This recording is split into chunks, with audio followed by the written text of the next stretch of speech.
KPBS On Demand is supported by Paint Care, offering households and businesses in California more than 800 leftover paint drop-off sites for recycling.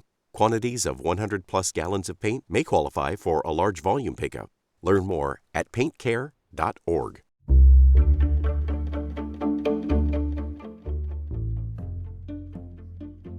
Good morning, I'm John Carroll in for Debbie Cruz. It's Wednesday, July 10th. Is San Diego doing enough to end traffic deaths? More on that next, but first, let's do the headlines. An excessive heat warning is now in effect for all areas of the county except the coast. An excessive heat warning was issued yesterday for the inland valleys, that's Poway, La Mesa, El Cajon, Escondido, Santee, and San Marcos. The heat warning for the valleys and the mountain areas expires tomorrow at 9 p.m., while the one for the deserts is in effect through Friday night. Find where to go for free AC at coolzones.org. Average San Diego County gas prices have risen. They're up 1.2 cents to nearly $5 a gallon. That reflects a broader trend. The national average rose over the last week because of higher oil prices. Experts say price increases are restrained for now, but the upcoming hurricane season could impact U.S. oil prices in the coming weeks. Yesterday, the San Diego Zoo shared a first look of pandas Yun Shun and Xin Bao. The pair arrived from China at the end of June. The zoo said it's working with Chinese experts to cater to the dietary needs of the pandas.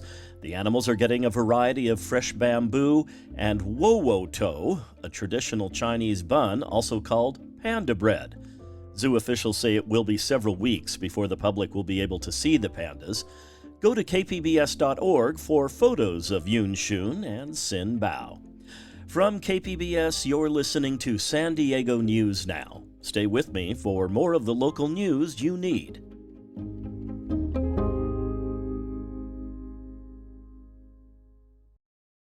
KPBS On Demand is supported by Fleet Science Center's newest exhibit, Survival of the Slowest. See firsthand how nature's smallest, slowest, and weakest creatures can not only survive, but thrive in the wild. Open May 24th through September 1st. Learn more at fleetscience.org.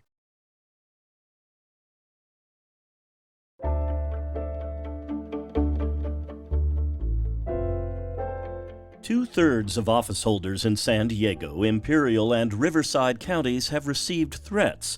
Investigative reporter Amitha Sharma has more on the second phase of a survey. Of the two-thirds of elected officials who reported being threatened, the survey showed no significant difference in race or party affiliation. But initial findings did show a huge gender gap. 8% of men reported weekly intimidation compared to 31% of women. 38% of men and 69% of women say it happened monthly. Rachel Locke is director of the Violence, Inequality, and Power Lab at USD's Joan B. Kroc Institute for Peace and Justice, which did the survey.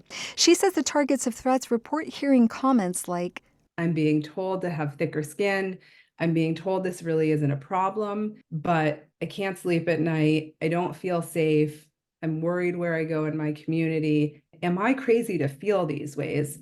Similar to women and racial minorities in last year's survey, conservative white male politicians now report threats are worsening, and they are afraid. John Porton, a research manager at the Kroc Institute for Peace and Justice, says the harassers may be buoyed by their own success and want to expand. If it worked to intimidate these people, there's no reason that we can't intimidate others. Porton says the poll also showed 25% of office holders censor what they say publicly to shield themselves from harassment. Amitha Sharma, KPBS News.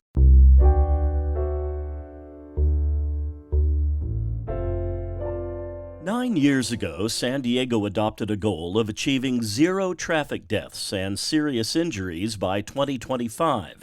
That deadline is now less than 6 months away, but city streets are just as deadly as they were in 2015. Metro reporter Andrew Bowen says those who have lost loved ones to traffic violence see a city government that's asleep at the wheel. Part of moving out here and nitpicking living in a neighborhood like Hillcrest is that it's a walking community.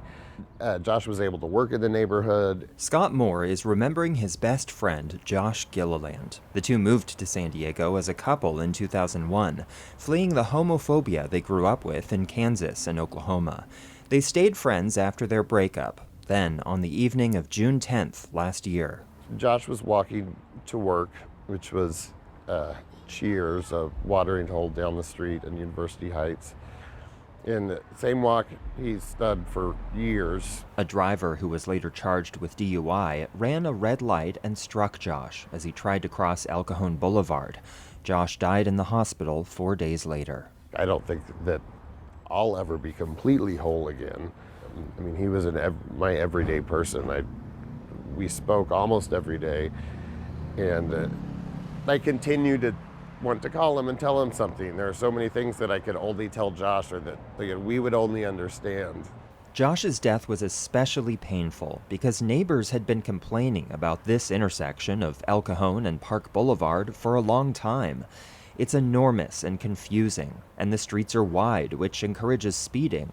Just a few months ago, a driver went off the road here and crashed into the fence of a brand new dog park, which still hasn't reopened. Scott sees Mayor Todd Gloria boasting about how many miles of streets the city is repaving, and it doesn't sit right with him. I mean, losing somebody when it could have been prevented, and knowing that other things are being funded, but intersections like this one behind me aren't getting the attention that they need. I mean, there's so many of them. We have a list of 15 most dangerous intersections, and this intersection didn't even make the list. In 2015, the San Diego City Council signed on to Vision Zero, a global movement to end all traffic deaths and serious injuries. The city even gave itself a deadline of 2025. But the number of people dying in crashes on city streets each year hasn't budged. Last year's death toll was 62. Yeah, so unfortunately, we see nationally that fatalities haven't really dropped, unfortunately. Even coming back out of COVID and seeing normal types of operations and community experiences, unfortunately, we're seeing that those aren't dropping. Bethany Bezak is director of the San Diego Transportation Department. She acknowledges the city will almost certainly fail its Vision Zero goal next year. But she says her department is still committed to improving street safety. The Transportation Department continues to track and monitor with a police department and make sure that we understand the highest crash intersections and where some of those safety improvements are needed. And then we're really focused on utilizing our in-house teams to be able to implement those quick and easy, quick build is what we call it, types of installations. So these here are quick build projects, flex posts, and they're able to be put up in a matter of days. Laura Keenan is founder of Families for Safe Streets San Diego. She became an activist after her husband, Matt Keenan, was killed while biking in 2021. We meet across the intersection where Josh Gilliland was killed last year, next to some freshly painted bike lanes. Keenan says the quick build safety projects with paint and plastic delineators are great for streets with slower speeds. On streets where cars and drivers do exceed deadly speeds, they're not always sufficient. They get us, I think, 80% of the way there, but sometimes that extra 20% is life and death. And so we really want the city to focus on adding physical barriers when the travel speeds call for it. Earlier this year, Keenan led a coalition that pushed for more traffic safety funding in the city budget. They got an extra $785,000. It's not nothing, but meaningful safety improvements to massive intersections like this one will cost a lot more. Scott Moore agrees the cheap and fast fixes are worthwhile, but they're not enough. The bike lanes and the changes that are being made, it's awesome. It's stuff that we've wanted for so long. It pains me to see that nothing's done about some of the worst intersections in the neighborhood. And it just doesn't seem consistent with the message that the city has given us, that saying that they are committed to safer streets. Andrew Bowen, KPBS News.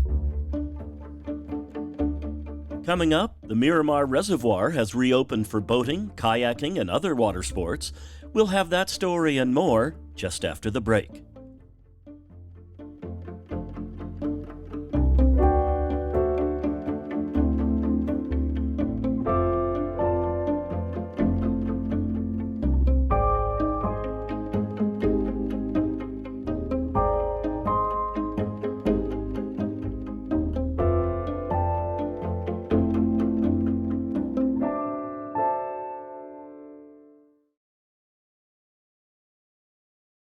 KPBS On Demand is supported by the National Conflict Resolution Center. Geopolitics, a divisive election year, and strained budgets are all topics that can create tension in the workplace. NCRC can help workplace leaders navigate polarizing issues with the Culture, Communication, and Conflict Certificate. More at ncrconline.com.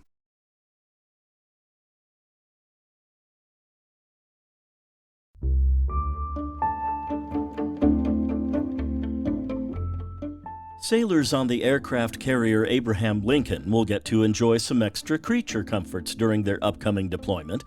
That's thanks to a partnership between the Navy and the USO. Military reporter Andrew Dyer got a look at the new lounge. Over the last month, the nonprofit USO renovated what used to be the ship's library into an expansive lounge with a small movie theater, several video game stations, soundproof phone booths, and even an artificial fireplace. Captain Pete Reeby is the commanding officer of the Lincoln. He says the idea is to give sailors and Marines a space away from their busy work lives while at sea. Between the flooring and the paint and the decor, it's sort of a demilitarized zone. A sort of, it just screams homey comfort, not worship. The Lincoln is the fifth carrier to open a USO center. The nonprofit says this one cost north of $200,000 and was entirely funded by donors. Reeby says 60% of the ship's crew is younger than 24, and this is one way the service is trying to keep up with the needs of this generation of sailors. Andrew Dyer, KPBS News. Oceanside businesses and restaurants can no longer use or hand out styrofoam packaging. The city's Marine Debris Reduction Act is now in effect, banning polystyrene foam. North County reporter Alexander Wynn has reactions from one local business. Styrofoam is actually very detrimental to the environment. Roxana Pavel is the owner of All Mine Pizza in Oceanside. She's been in business here for 2 years and has never used styrofoam product. While compostable to-go containers may be a bit more expensive, Probably pennies. she says that's just part of doing business. That includes rent, labor, food, and to-go containers. So anything that we pay that we actually give to a consumer, we transfer that cost and we build it into our products.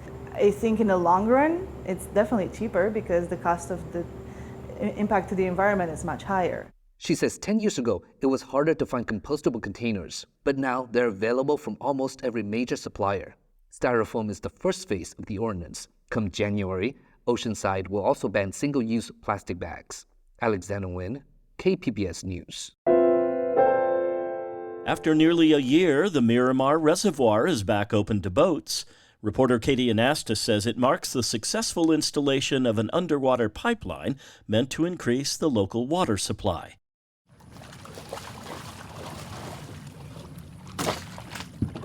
Tori Thomas and his friends brought kayaks and fishing poles to the Miramar Reservoir on Tuesday. We're here to do some bass fishing. We're glad the lake is reopened. It's been about a year now, and this is our local lake, so we're glad to get back on the water. The city closed the reservoir to boats in September to install a mile-long underwater pipeline. It's part of the city's effort to reduce San Diego's dependence on imported water. Amy Dorman, with the city's Pure Water program, says purifying recycled water will give the city a reliable water supply. We recently had a good rain year, but if you've lived here more than 5 to 10 years, you know that we also get our share of drought cycles. The city's goal is to produce nearly half of San Diego's water supply by 2035. Katie Anastas, KPBS News. That's it for the podcast today. As always, you can find more San Diego news online at kpbs.org. I'm John Carroll. Debbie Cruz is back tomorrow. Thanks for listening and have a great day.